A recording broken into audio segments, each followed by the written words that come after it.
बहुत समय पहले एक छोटे से गांव में एक रहस्यमयी जादूगरनी रहती थी। लोग उसे काली परछाई कहते थे। गांव के किनारे घने जंगल के बीच उसका पुराना टूटा हुआ महल था। रात होते ही वहां से अजीब आवाजें आती और नीली रोशनी चमकती दिखाई देती। गांव वाले उससे बहुत डरते थे। कहते थे कि जो भी उसके महल के पास जाता वो कभी वापस नहीं आता। लेकिन सच कोई नहीं जानता था। एक दिन गांव का एक बहादुर लड़का अर्जुन अपने बीमार पिता के लिए जंगल में जड़ी बूटियां लेने गया। रास्ता भटकते भटकते वह उसी जादूगरनी के महल तक पहुंच गया। डर के मारे उसके हाथ कांप रहे थे। तभी अचानक महल का दरवाजा अपने आप खुल गया।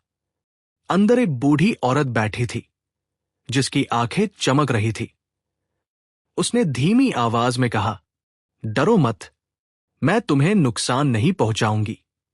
अर्जुन हैरान था। उसने पूछा, लोग आपसे इतना डरते क्यों हैं?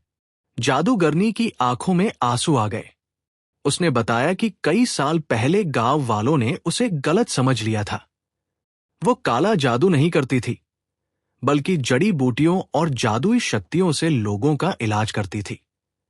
लेकिन एक हादसे के बाद सबने उसे दोषी मान लिया और अकेला छोड़ दिया। अर्जुन को उसकी बातों पर विश्वास हो गया। जादूगरनी ने उसे एक चमकदार औषधि दी और कहा, यह तुम्हारे पिता को ठीक कर देगी।